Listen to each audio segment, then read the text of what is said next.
Hey everybody, welcome to the channel. Today we're going to talk about Your Next 5 Moves by Patrick Bet-David. This is a book I really enjoyed about mastering the art of business strategy. I learned a lot from this, and I hope that these notes here will help you in your life as well. And so Pat really starts out this book talking about chess grandmasters and how they've developed this unique ability to think many moves ahead. And that's what gives them this huge success in chess. But similarly, you can use this strategy for your life and business, and you can master the ability to think 5 moves ahead, and that's going to propel your business and your life forward. And so he talks about 5 moves ahead as the ideal sweet spot. It's not too short sighted and it's not too complicated. Because if you're thinking maybe 2, 3 moves ahead, you're not able to develop a strategy. You're not able to think out further. And similarly, if you're thinking 7, 8, or 9 moves ahead, you're really overcomplicating things. And a lot of people are just going to get paralysis by analysis, where they are just going to be thinking too much and they're not actually going to be executing. So he says for most people, 5 moves is really the ideal. And so he talks about these 5 moves as first one is going to be mastering knowing yourself. You need to understand what makes you tick.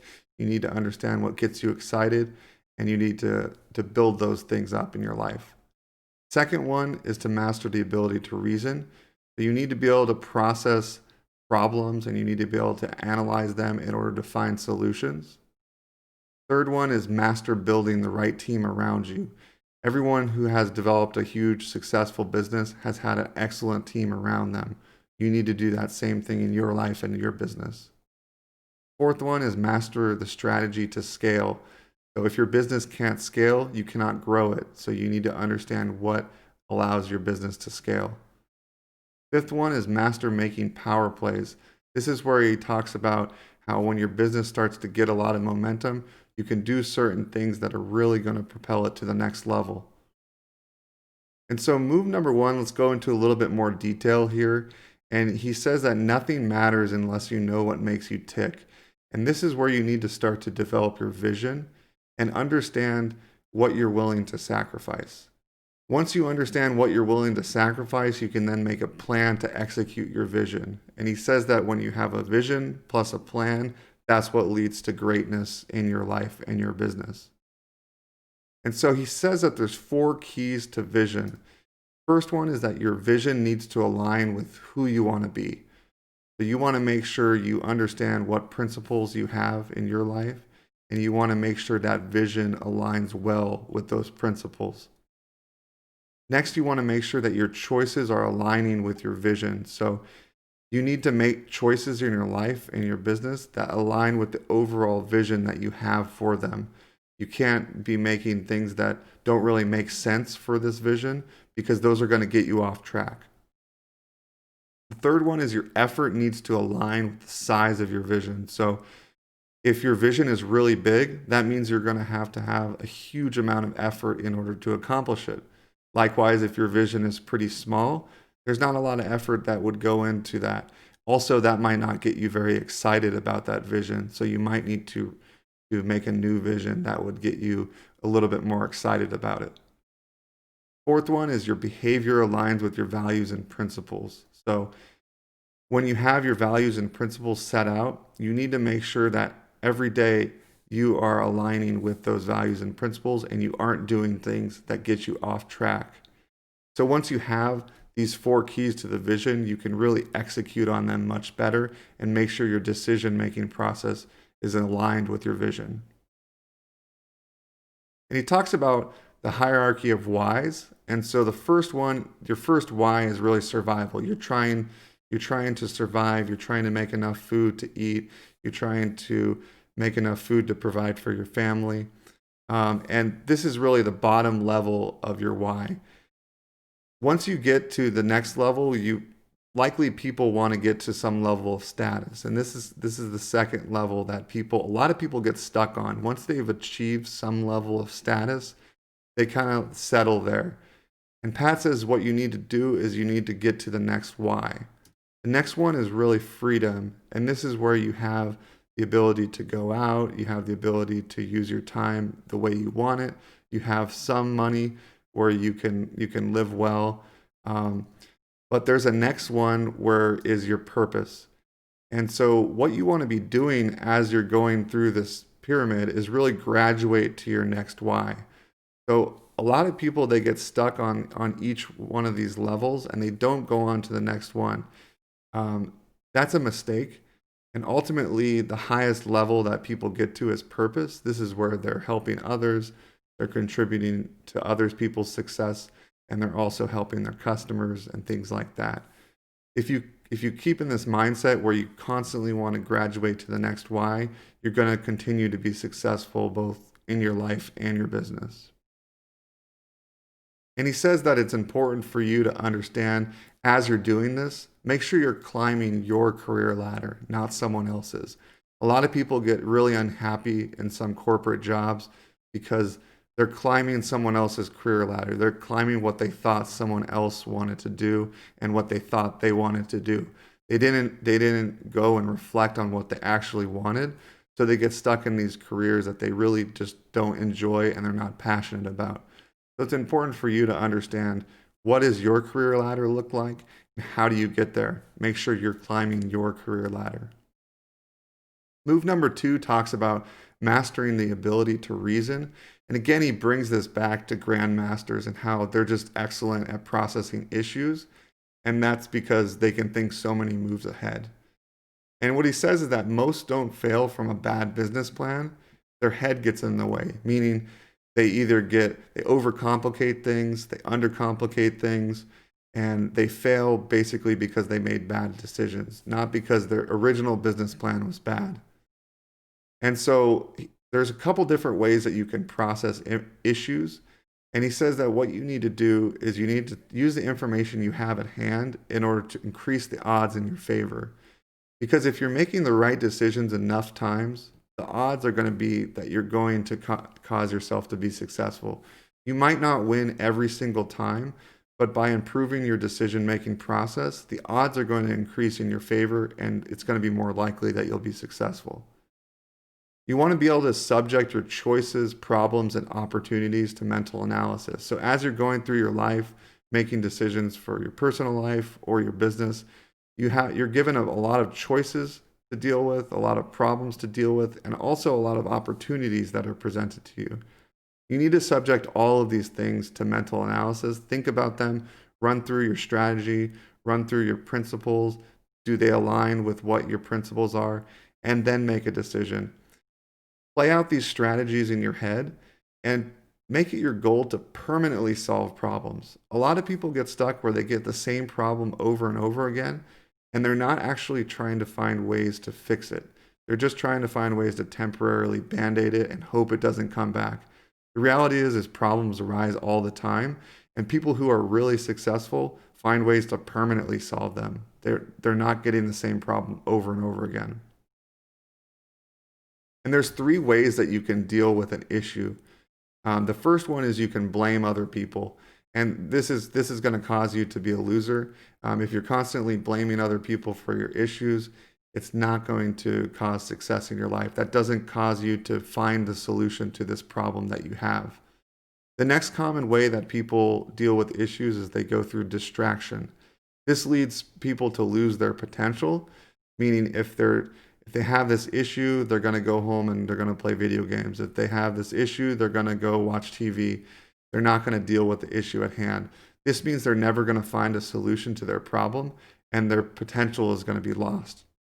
The third way that you want to do is you want to take responsibility for the issue. Find out what causes the issue and then find a solution to fix it. This is going to create wins in your life and then ultimately make you become a winner. And really, how you respond to these issues is going to determine your success. And you want to approach problems with a positive attitude. Use these problems in order to get better. So each time a problem arises, you find a solution for it. You know you're not going to get that problem again in the future. So that's going to make you get better and make your business get better as well. So approach it with a positive attitude. And what you want to do is you want to think about it in a problem with two different levels. You have a surface level, that's a surface level problem. It's very simple, it's what you see at the surface. But oftentimes, problems are a lot more complicated than that. And he says that you want to be able to dig deep as a problem solver and get to that deeper level and try and find the solution from there. This is going to lead you to get a lot of inspiration on how to solve problems better. Maybe you find a completely new problem that you didn't know was a problem and you can find a solution to it. And so you want to approach this and you want to try and dig deep to all of the problems you have. And what he says is that really, if you're a great processor, meaning you can solve and process problems well, you rarely repeat your mistakes. So if you develop systems around problems and the solutions you found for them, you're rarely going to repeat the mistake over and over again. And when you solve the problems, your job is really to figure out what you're solving for.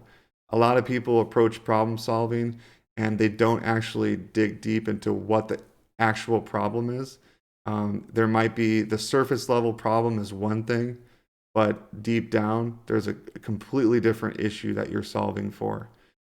That's where you need to dig deep, then isolate the problem, and then separate it out into what you can and can't control. This is really important because you want to find the things that you can't control because you can just remove them. You don't need to try and solve a problem for it because you cannot control it. There's no point in wasting your time on that issue. So focus on what you can control. Move number 3 talks about mastering building the right team. You want to be able to build your team around trust and create this principles-based culture. That's why it's important for you to have a list of guiding principles that guides both your life and your business. So that way others around you know how you're going to act in a given situation. And this will ultimately lead your team to trust you. And then also trust will lead to speed in your business. And this is what all businesses want. They want the ability to launch products faster, find new markets quicker, and then just do everything much faster because that's going to lead to more profit for them. And so when you're looking for someone as a trusted advisor, he says that every successful business person has someone who they can trust and they can count them as a trusted advisor. And it's really important for everyone to find someone like this in your life.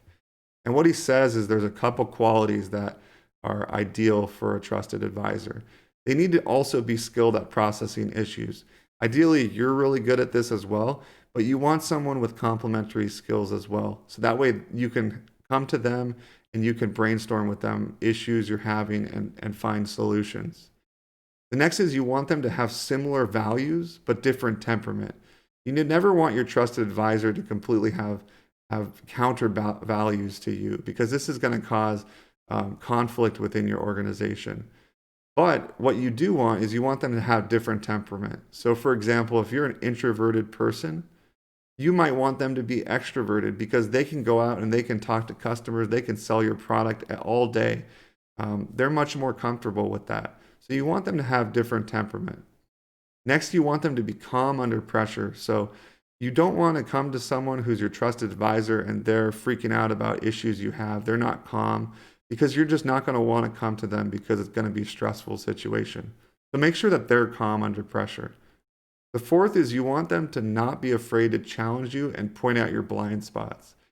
This is really important because in order for someone to truly be a trusted advisor, they need to be able to point out when you're doing the wrong thing. They need to be able to point out when you made the wrong decision. This is going to cause you to grow. And if you have someone who's just a yes man, then that's not going to cause you to get any better. That's just going to make you feel good, which is not going to lead to any success. And what he talks about is when you have different levels of people within your organization or within your life, there's 4 different levels you can have. The first is a stranger. This is someone you don't really know very well. You may have interacted with them 1 or 2 times, but you don't know whether you can trust them. You don't know what gets them ticking, and you don't know what gets them excited, what they're trying to do. The second one is someone who's endorsed. This means someone else might have recommended them to you. You might have had a little bit of experience. You kind of know them a little bit. You know their work quality is good, but you don't know much beyond that. You don't know if you can come to them and trust them. The next one is trusted. This is someone you can go to with problems. You know they're going to cause solutions for you. You know they're going to be able to help you. And then the last one is your running mate. So your goal is to get people higher up into this pyramid. Make sure that you can trust them, and then also make sure you can find a running mate. Now, just like the pyramid, the smallest part is the running mate, meaning you're going to have very few running mates who you can really trust and you can really go to at any situation. But your goal is really to have a lot of people in the trusted section as well, because this is where you can really build momentum in your life, in your business. These are people you can come to with problems. They can come and present solutions to you, and they can really help you out a lot. So try and get people further up this pyramid. The next one is master strategy to scale. And so what he talks about is there's 4 different levels of a business for a startup. First one is formulation. So this is where the business is just getting started, has the idea, they've started to develop the product they want. This is really the lowest level.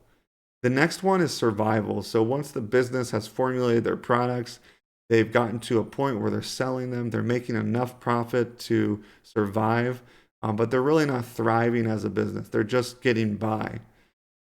This business then wants to graduate to the next level, which he calls momentum. This is where the product is starting to get momentum. It's starting to pick up in the industry. People are starting to buy it. Customers are getting excited about it. So the business is really on an upward trajectory. This is really good. But at a certain point, the business will reach a point of plateau. And this is where they've tapped out the market they're in.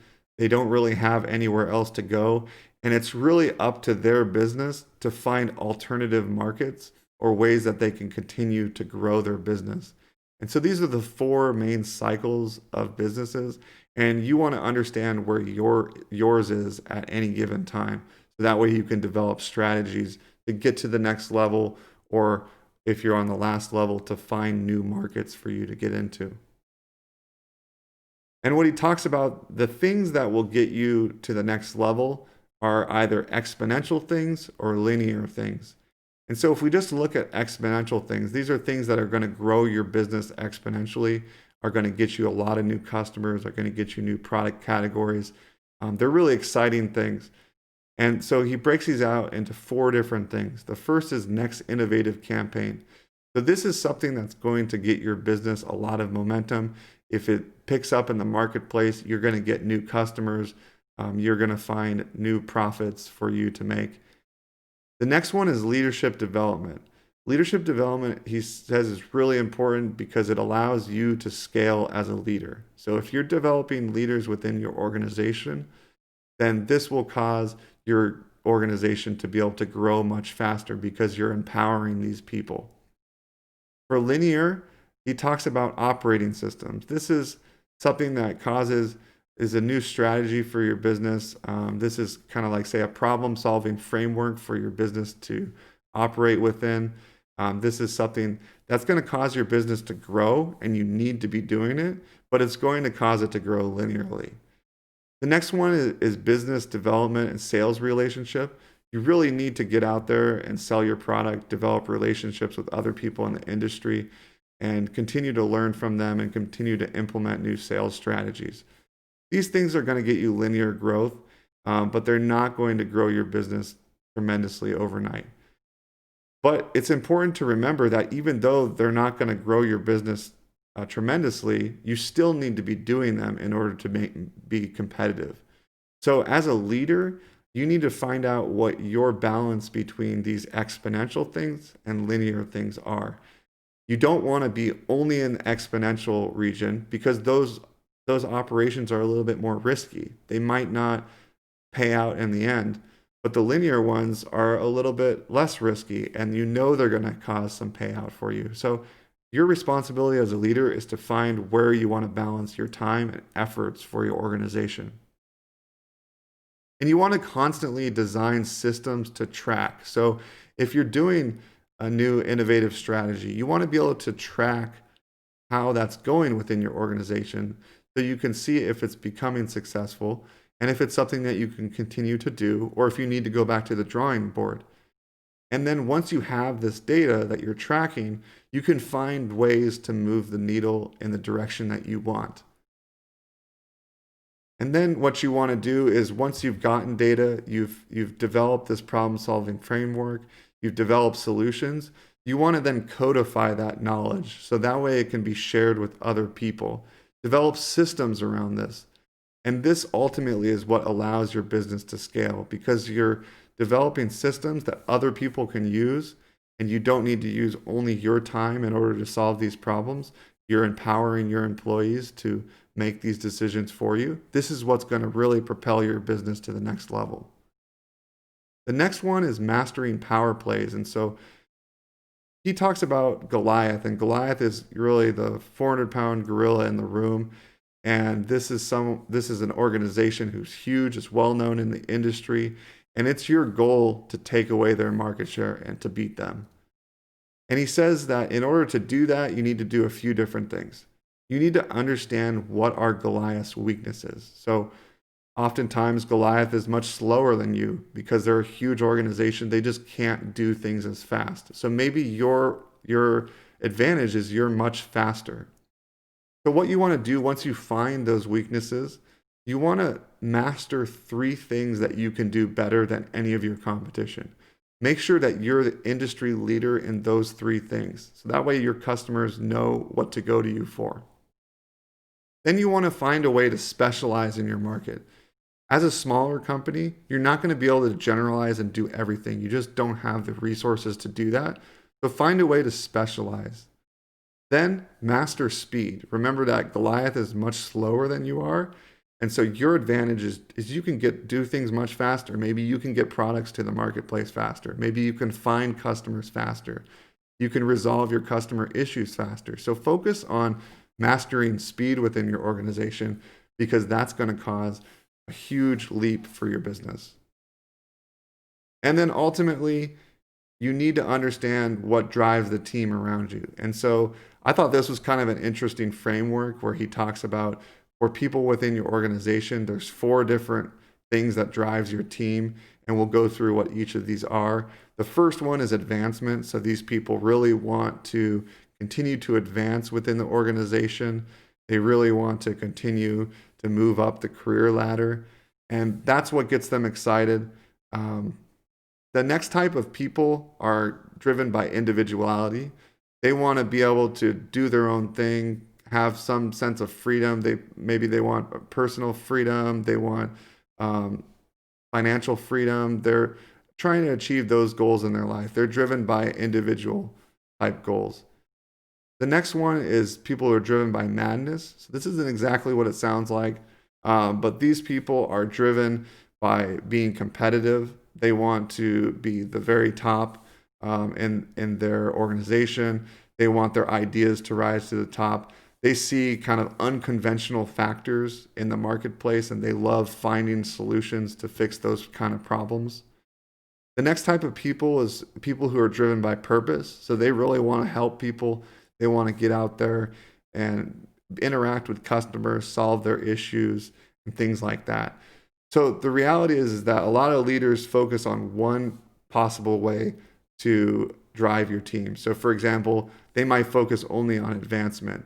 And that's a mistake because some people, that's not what gets them excited. Maybe they get excited by purpose. So they need to be put into situations that are different than someone who is driven by advancement or individuality. So you need to understand how each of your team operates, and you need to understand how to get them excited and how to get them to scale your business even further. And so really, I want to ask you this: what are your next 5 moves? I hope that this lesson really taught you a lot about this book and got you excited to maybe go out and buy it. I learned a lot from this book, and I always really enjoy the content that Pat has. And so if you enjoyed this content, please give it a like. Please comment in the comment section below and let me know what you thought of this book. Thanks for joining. Bye.